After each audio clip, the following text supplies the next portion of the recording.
Though it's been fashionable in some conservative circles for some time to rail against America's public broadcasters, most people recognize that the Corporation for Public Broadcasting, the parent company of PBS and NPR, to be a crucial part of American journalism and a model that's used around the world to cover important news and to hold power to account.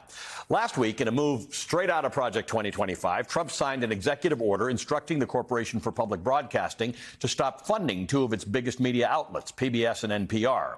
Trump's executive order accuses PBS and NPR of being, quote, biased and partisan, and claims that they have, quote, fueled partisanship and left-wing propaganda with taxpayer dollars, end quote. Patricia Harrison, president and CEO of the CPB, responded saying, quote, CPB is not a federal executive agency subject to the president's authority. Congress directly authorized and funded CPB to be a private nonprofit corporation wholly independent of the federal government, end quote. The Corporation for Public Broadcasting is a private nonprofit that's established by Congress in 1967. It receives funds from Congress, about $500 million this year, most of which goes to grants for hundreds of local television and radio stations nationwide. These stations then provide free public access to high-quality news and educational programming. I should tell you, by the way, I am a contributor to NPR, I'm sorry, for economic reports. During the most important stories of the last half century, PBS and NPR were there. PBS broadcast the Watergate Committee's hearings in full and brought us some of the most acclaimed documentaries of our time from Ken Burns. NPR's voices brought us moment-to-moment updates from the Iran hostage crisis and the Gulf War. And every day, these broadcasters bring us essential coverage of the things that matter most on a global, national, and on a hyper-local level. Let me just remind you, most democratic nations, places like the UK, Canada, Germany, and over 60 other nations globally, have editorially independent, government-funded media outlets. A 2021 study published in the International Journal of Press and Politics found that countries with well-funded public media tend to have healthier democracies. It's very normal. These publicly funded journalism institutions are not government mouthpieces. Public broadcasters like NPR and PBS are often less partisan than most private or cable media outlets. But of course, that doesn't matter to Donald Trump. In a culture war mindset, everything that's not in lockstep with you is a target. Joining me now, no stranger to this discussion, Vivian Schiller, former president and CEO of NPR. She's now the executive director of Aspen Digital. Vivian, it's great to see you. Thank you for being here. I say no stranger to this because people have been attacking the concept of why do my tax dollars go to a public broadcaster in the first place. Before it was ideological, it was just ideological in terms of why do we pay for things. Then it became a tax on culture long before Donald Trump, and now it's become the center of the bullseye. Yeah, well, that's exactly right. I mean, there have been calls to defund public media practically since public media was founded, like you said, in the late 60s. But the interesting thing is, first of all, as you pointed out, the authority to fund or defund public media rests solely with Congress. It does not report up to the executive branch. The president has no authority to make that decision.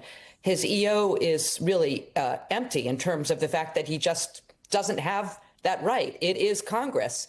The interesting thing is there have been movements and attempts in Congress, again, almost since the beginning, to defund public media, but every time it fails.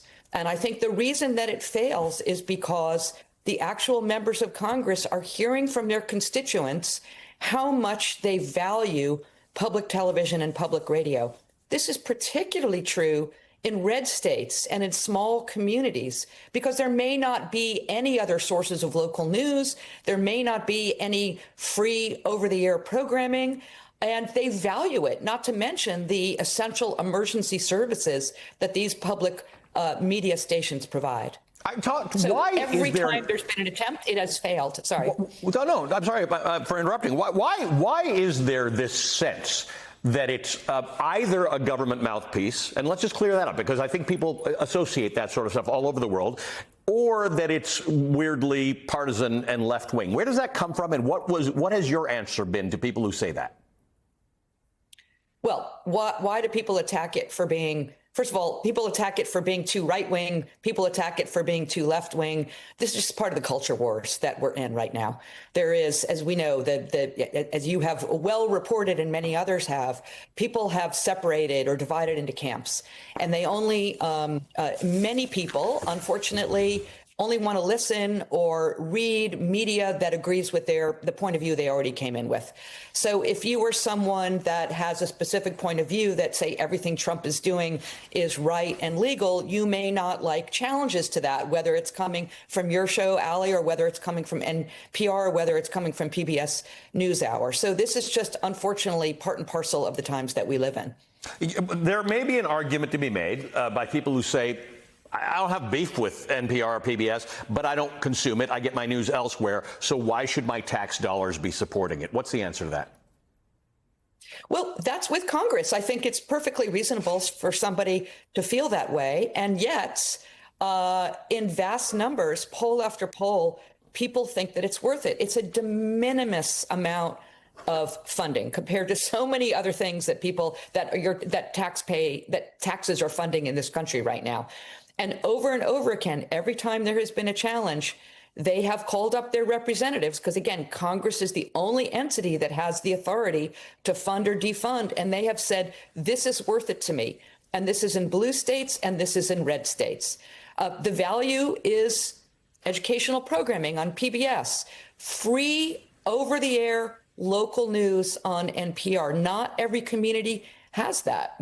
National news is more of a commodity these days, sure, let's face it, but not so local news. But local news is where people feel connected to their news. So, in fact, some of the larger distrust in news is because people have lost local news. That's where they see themselves on TV, not in ideological discussions and debates on national news. So the local news part of this might even be the most important part of this discussion.